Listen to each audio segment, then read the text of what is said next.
Hey everybody, so today I'm going to be reviewing Knife of Dreams by Robert Jordan, and first off, let me just say this will be an entirely spoiler-filled review. 11 books in, we gotta talk about spoilers.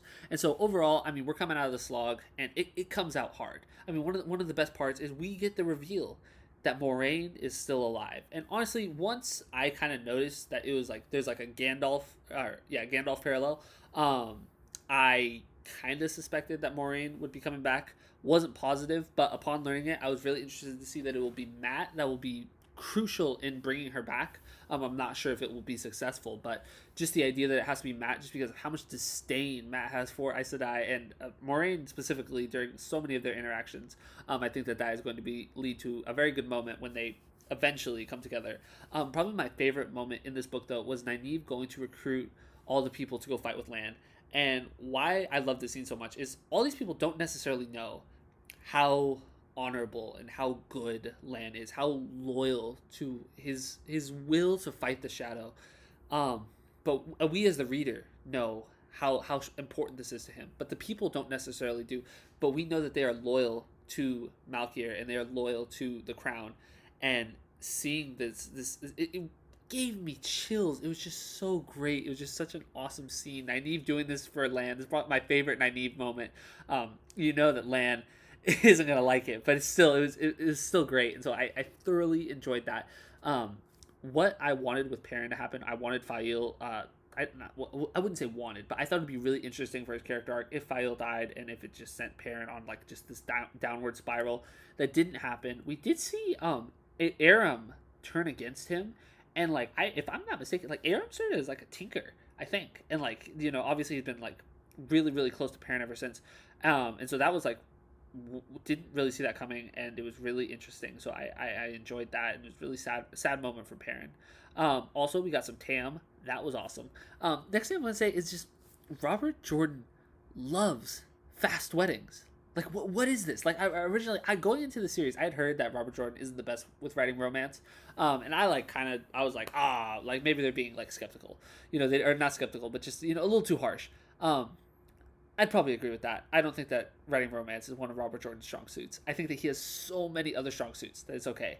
But I just don't understand why all these weddings have to happen so fast. Like, are any of these weddings planned? I guess Loyal's wedding was technically planned, but it's just like they're happening so fast. Another great moment though was Galad, or not great, but Galad becoming basically the leader of the White Cloaks now. I am very interested to see where that goes. I'm not entirely sure if this is good or bad. I think it's gonna be interesting though, and it's something that I have more of an attachment to in Charter of the White Cloaks, and also just this whole thing about like the last whole thing is that like he does what he thinks is right. Like it's not a question for him. He does what he thinks is right. And so like story wise, it makes perfect sense for him to be the leader of the White Cloaks. It's actually been a very natural progression. I felt like coming to power. Opposed to Egwene becoming the Amerlin, I think that she's definitely earned it since then. Like where I really like the idea of Egwene being the Amerlin, but like when it actually happened, I wasn't crazy about the way that it happened. But I think that though that is going to transition into Egwene and her whole arc in this book of like trying to maneuver her like discussions with Elida. I really like this. And I like the situation that she's in. I like her politicking, and I think that there is going to be some payoff here. So I'm looking forward to that. Next with Mazrim Taim, talk about, that's like an ominous ending. Like, let the Lord of Chaos rule. And, like, we're talking about bonding the Red Aja to the Ashaman. Like, I'm very interested to see where that goes. Mazrim Taim is probably one of my favorite characters just because, I think that Ashaman overall are just so intriguing, and I think that yes, very excited to see where that goes. Also because we have this added conflict with Logain. We have Logain finally feeling like he might be an impact player. I loved him and Rand, their discussions. Those were great, and we have another Forsaken. We've captured another one. We have Semerhaj. She and I probably just butchered that name, by the way. She has been captured. Rand lost his hand. That is a little crazy. I'm not sure how big of a difference that will make. It wasn't his sword hand, like he fights with his right hand. So I think also, how often is he actually going to sword fight? He's going to channel. So I don't think that this will end up being a very big thing. But it's interesting.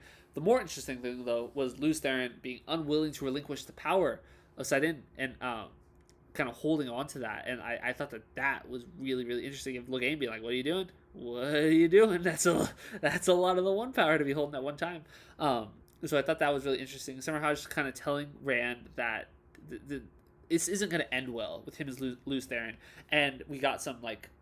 I thought that we got some really good Lews Therin dialogue. I swear, some of the dialogue between Lews Therin and Rand are like the highlights of these books. It's so interesting. My favorite one, I wrote it down, or I didn't write it down, but like I made a note of it. It was just because it really stuck out to me, just how like crazy Rand is going. Because earlier Lews Therin is telling Rand, trust no one, and then later in the book, or later books later, Lews Therin is telling him to trust a certain person, and Rand is like, I thought you said trust no one. And then Lews Therin is like, only a madman would trust no one. And then it's like he started weeping. And he's like, there's a madman in my head. And then, he just starts softly weeping. And it's just like, I can't imagine staying sane when that voice is in your head. When what we are getting, when Lews Therin is saying these things, I just can't, I can't imagine that. And I also just like this like acceptance that kind of Rand has, like, yes, like that at Tarmon that is when we will die. That is, he's accepted that. He's made this like arrangement with Lews Therin, like, we're gonna get there, that's where we're gonna go. I'm really interested to see where all of this goes. I really enjoyed this book. We're out of the slog, and it does like this in comparison to the 3 books prior.